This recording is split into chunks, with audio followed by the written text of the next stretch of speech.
Hi, this is BSO RISQUARD Huntsman. This is a 3v3 on Grassy Flats. Welcome to this rather wet and windy battle today. On my right is playing is Huntsman Old Guard Leonidas, and I am BSA RISQUARD Huntsman Old Guard, and I'm in the centre, and BSA RISQUARD Huntsman Old Guard Z Bishop is over on my left. Playing over here will be Huntsman Old Guard General Crunch. His name is Iceberg in this battle, but I believe he is a member of the GOV clan. I think someone said it was Gov Pine. And we have MGL Blizzard over on the left, facing us. Right, so the main reason I wanted to do a video on this battle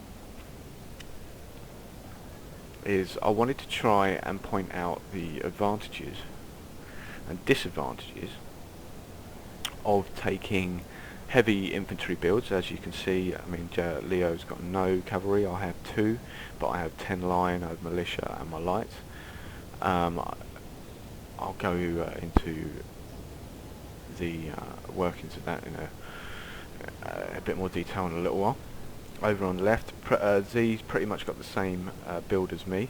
I always like to take a top general with a minor nation because, I mean, Portugal especially, it's happened to me too many times where I've just had a mass chain route and they've just legged it off the field and I've ended up losing the game. So I like to take a top general to try and stop that happening.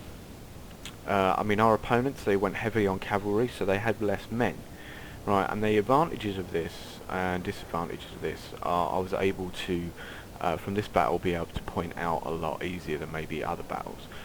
So I'm going to continue with the game. So we're just setting up at the moment. I mean, the setup, I mean, as we're heavy on infantry, obviously here, Crunchy going as Ottomans, we already know that he's going to have melee infantry. He's going to have probably a ton of cav.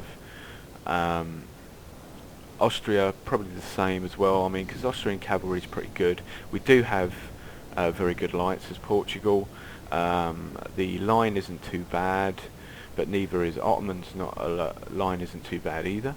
Neither is Russian line is not too bad. The lights aren't too great, but the line is pretty okay. Plus they have guards and lifeguard.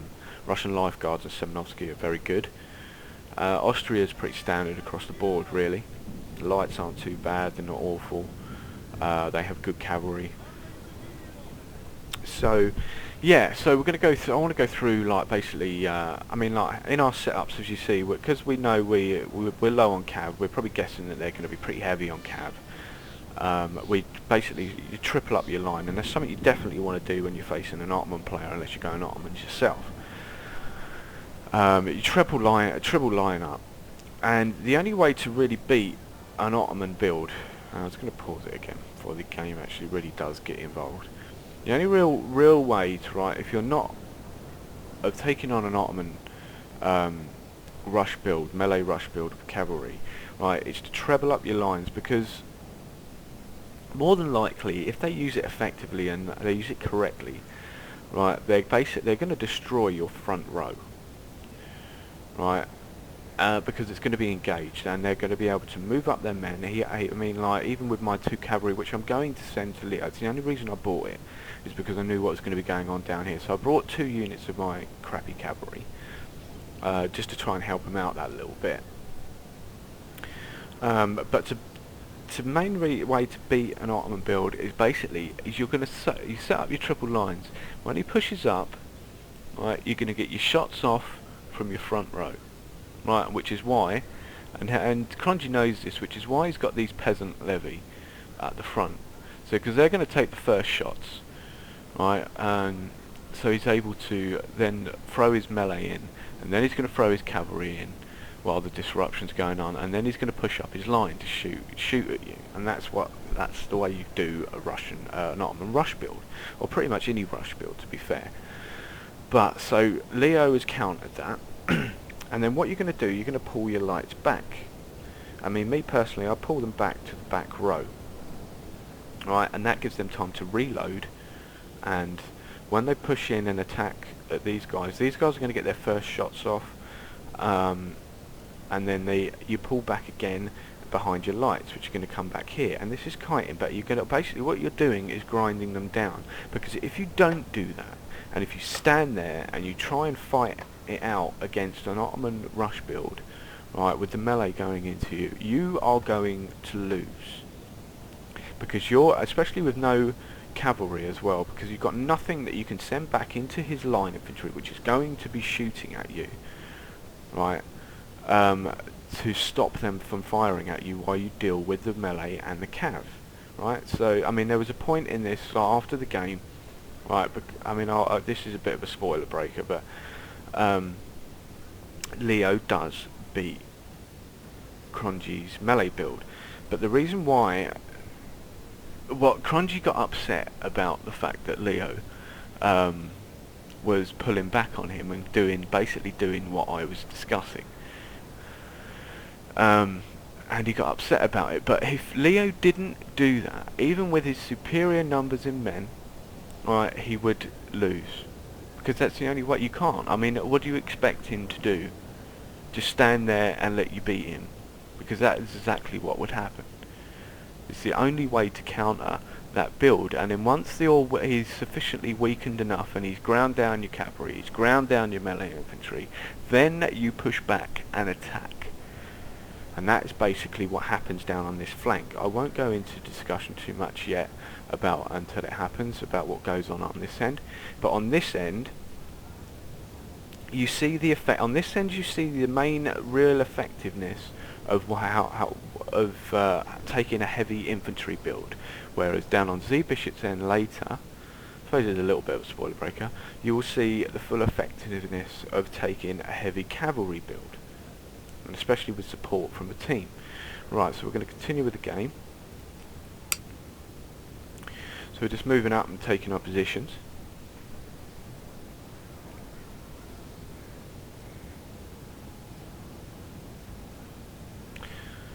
I'll come back when we're in position and ready to, the game's ready to start rolling again.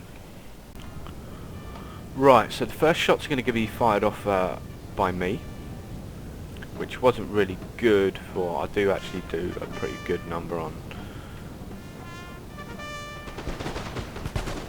our GOV players. A light infantry here. Slightly bad positioning for him. I mean, I got very minimal losses there and he took quite bad hits. Right, so Cronji is pushing up down on this end. It's basically going to be sort of light on light for me and Z, mostly down this end. Right, so there we go. Right, as you can see, the dead body's down here. Leo's, like I said, got his shots off from his lights. Now he's going to get shots off from these line, but Leo doesn't, I mean, he doesn't do entirely exactly how I would have done it. I would have pulled them back to here, personally. Right, so there we go, got the first shots being taken up by the peasant levy.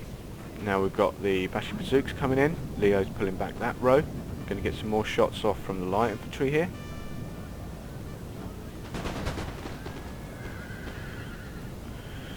Cavalry's going to start coming in. We have Austrian cavalry coming around to this flank to help, I think, helping support, because they're going to try and break Leo.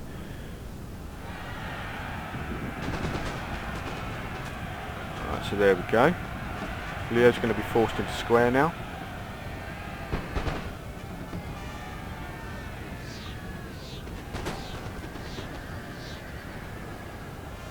Cronji's moving up his line. Now he's going to get 3 shots off on squares, which is like exactly what he wanted to do. But I would like to point out a very big mistake right here. Right here, Cronji has put all his, apart from this one, which is basically gone, he's put all his melee infantry basically into one unit. He's got 4 units of, and plus his peasant levy's gone in as well. Right, that peasant levy, he should have gone out, he sent out to 4, and the, what's that, 5, 6, so that's 6. He should have sent each unit out to 6 units, separate units of Leos. right? He's basically bunched them all up on one, and all these guys are going to do is just shoot these guys to crap, right? Because they're all bunched up in one area, and they're going to get heavy losses when he shoots. And the second mistake, do a pause. His other mistake was I was able to lend in some support down here with a couple of my units. So I see the cavalry coming round and I was able to flank. But the second mistake is his guys are all going into melee down here, right? He's pushing through to the back lines down here. These guys, once now he's engaged, will not be able to form square. But he's got all his cavalry down here on the square. What he needs to do is follow his melee infantry into the battle here, okay, and then push up his guys firing in here. Maybe and with me being putting out men over here, he should have held back this flank and pushed heavily into this area and broken these guys. Kept pushing his melee infantry through to the back row, and then you charge your cavalry straight through to the back row, okay, and then you push up. And while because with all these guys being in square at the front, or they would have been, plus his lights, right? The guys, once he's got hit the guys at the back row, his guys are gonna be in melee with them, so they're gonna be unable to form square. So you keep pushing your melee and your cavalry through to the back row, guys who aren't in square, and this is how it probably would have been if he hadn't have done this. And then he's free to move up his line to get the full effectiveness of his line infantry firing, and he's going to cause major casualties, weakening the number of men that Leo has, and bringing it down to a level where Cronji has has maybe more or less or even numbers of men to fight him once all his cavalry and melee have gone. Right, hopefully that makes sense. But he didn't do that. This big mistake. Do not do that. You follow your melee infantry through. Here, he's going to push up here, but Leo's got all these fucking units here, right, basically to push up and shoot these guys on the flank, and these guys will lose because they have less numbers. Right, so this big mistake, cavalry routing, Austrian cavalry, it's going to get pretty heavily depleted as well. I'm moving men over here to shoot, try and shoot this cavalry as well. Down here, got guards pushing up on the flank. So we've got Z's going to have a cav storm basically to try and weather from Russia, because they have, he has quite a lot. 1, 2, 3, what's that? 4, 5 cavalry units. So yeah, he's got another cavalry unit down here. Right, and he's got guards pushing up on the flank. So these guys are going to get pretty battered, as you can see. They're going to lose. They're way outnumbering here. So, but with the cavalry over here, he's pushing up, and he's got them all, because he's got all, this was excellent move from our Austrian players. Cavalry, putting the cavalry into me here. These guys, he's able to push up here and attack. He's able to push up here and attack and shoot me while I'm in complete disarray. Down here, gone very bad for Cronji. He's going to be forced to pull back, because if he stands there, he's completely outnumbered. He can put, as an Ottoman player, if you're going to take an Ottoman build, right, it's down to you, right, until your cavalry and your melee infantry is gone, it's down to you to stop your teammate from pulling back, because it is the only way to defeat that kind of build. But it's down to you as the player yourself to keep the player from being able to do that, and you failed to do that, Cronji. So don't have a go at Leo for using the only method that he has available to beat the army that you took. You used your army poorly, and that is basically how it, and that was, I don't mean to be having a go at you, mate, but that is basically what happened. I pointed out the mistakes that you made, and hopefully you will understand that and accept that. Right, so here, right, this guy of my army basically is going to be, it's in disarray at the moment, so he's able to move up here, and if you like, this cavalry, all this cavalry here, Right, it started off over here, and if you see what he's done, he's swung it round here, and he's going to move up. So, with his cavalry going into this light infantry unit here, it's going to, it's going to get very, very reduced fire when it actually starts to attack my lights, as you will see. And this was an excellent move from the cavalry, from his use of his cavalry. Complete disarray going on down here. I'm only really able to start getting my lines back into position over here as well now. Going to keep, and this cavalry, I mean, it was like hero cavalry, you know, it just kept going and going and going. But I wasn't, I mean, like with the way, I just wasn't able to get enough shots off to cause it enough damage. I mean, it was such a perfectly timed cavalry assault. It was brilliant. It really was good. With the cavalry now coming up, it's going to push up and it's going to start heading in towards Z. The flank's getting broken over here with the guards. I mean, this is the effects, a good effect of having more men, because once, I mean, like, you are pretty generally, if you've got facing a good player, you're going to lose your front row of men, basically, especially the guards there to the cavalry. But you have the extra men to replace that, and that's why that's one of the main advantages of taking a heavy infantry build, is you have the men to replace the guys that are going. But this was absolutely devastating for Z. I mean, look at these guys, they're able to move up, get free shots. There's nothing that we can, Z or me can do. I'm basically just trying to pull back and get myself reformed because Austria's pushing back up on me.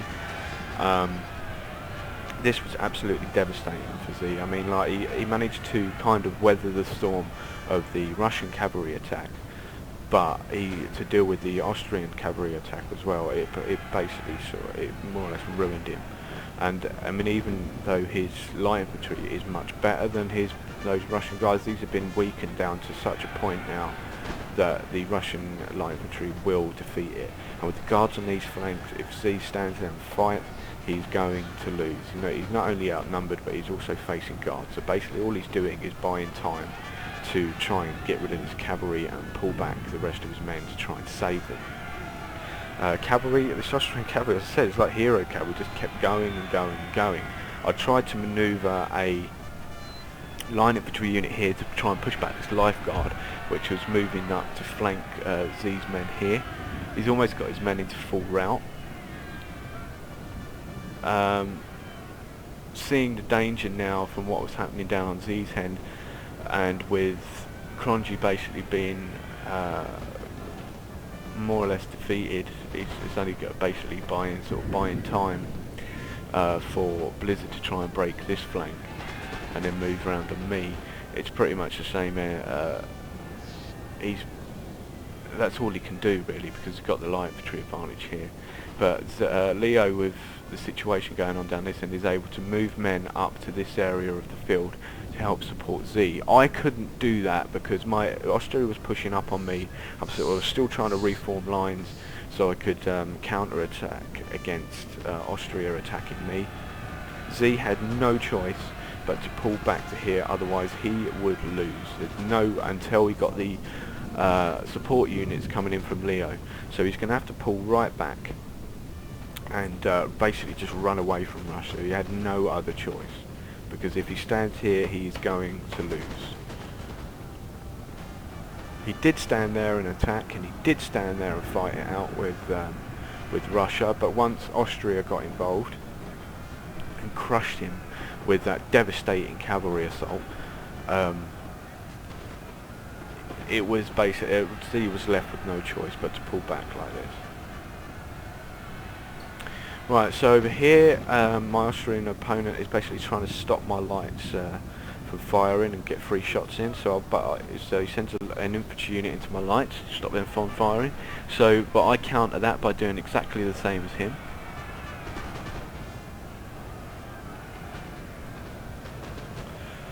So over here we have guard and a musketeer unit.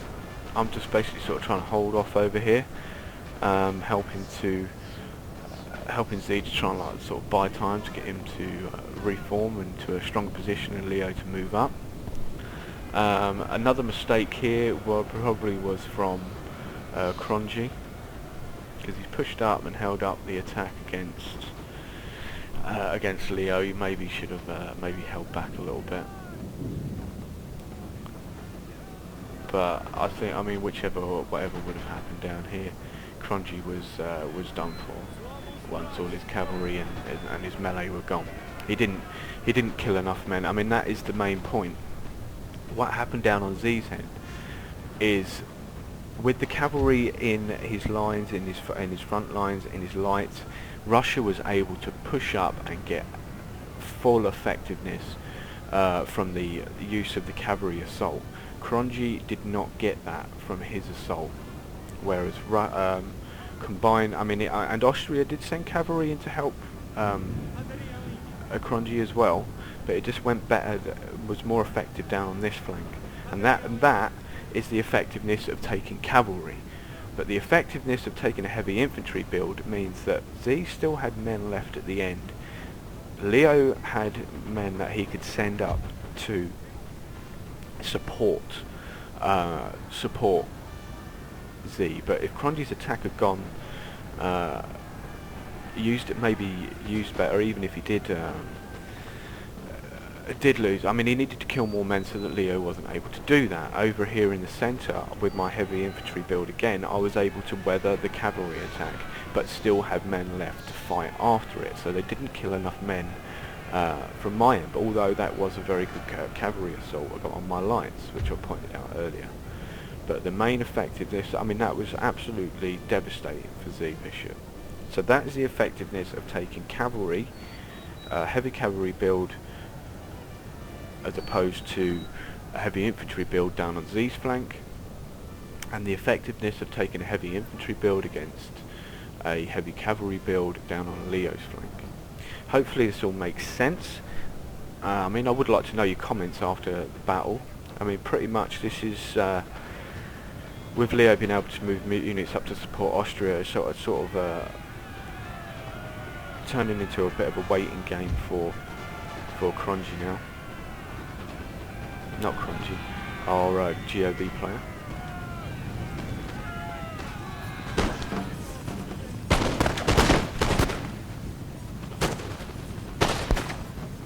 Waiting to be beaten.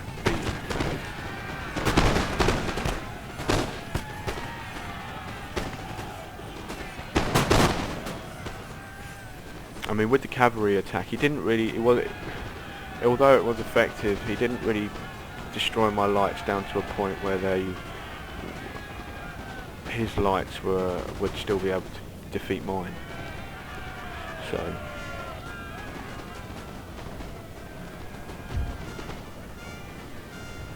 And also, he made a big. Austria also made a very big mistake here with his general, attacking with his general, because I mean, I know through experience that once Austria, I mean, I maybe more so than other nations, I know when Austria lose their general, they chain route, and they chain route hard. They are very easy to get rid of once their general is dead.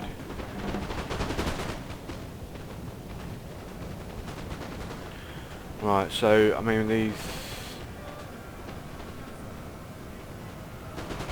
these units here are the units that Leo has basically sent up as support. This is basically the remnants of what Z Bishop had left.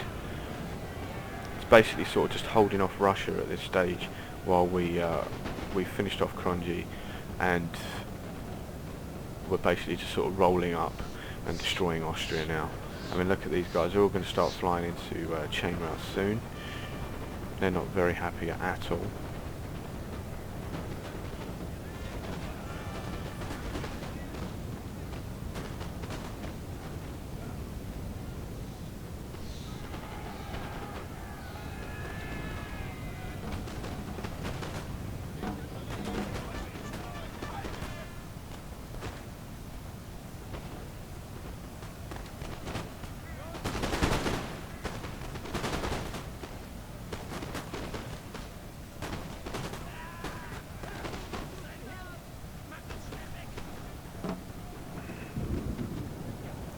So Austria's basically going to be defeated now. He's on his last legs. Again with the effectiveness of his guards.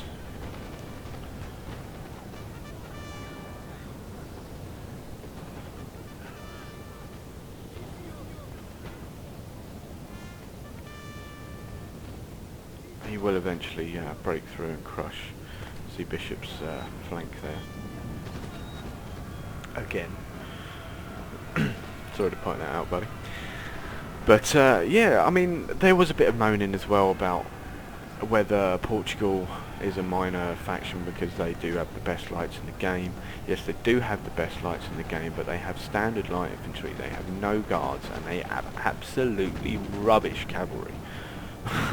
Awful cavalry. So yes, we did have an advantage in lights, which was, to be honest, well, yeah, I suppose, I mean, it wasn't for Z. Very effective for us. It certainly wasn't for Z.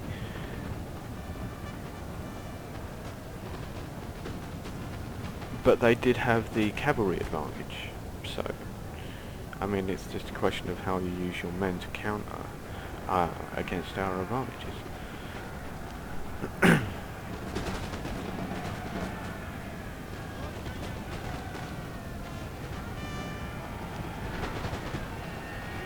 I mean, with the amount of men that MGL Blizzard was able to defeat down on his flank of the Bishops, he's going to start running low on ammunition now.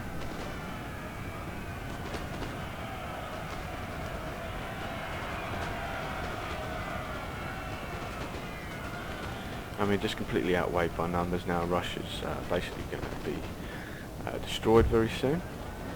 Also,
I'd like to say good game to our opponents. It was a very interesting battle. It could have gone either way.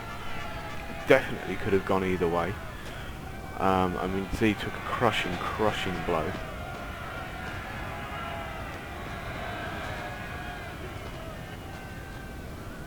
I mean, like, there was a little bit of unhappiness from the other team about this match, but I don't really understand why, because it was a very good battle, and they gave us a really hard time. But and I really would like to say good game. Thanks for watching. I really would like to know your points of view on basically on what I said, or my explanation, or your own thoughts. And yeah, please rate, comment, and subscribe. And hopefully I'll see you all again next time. Thank you very much.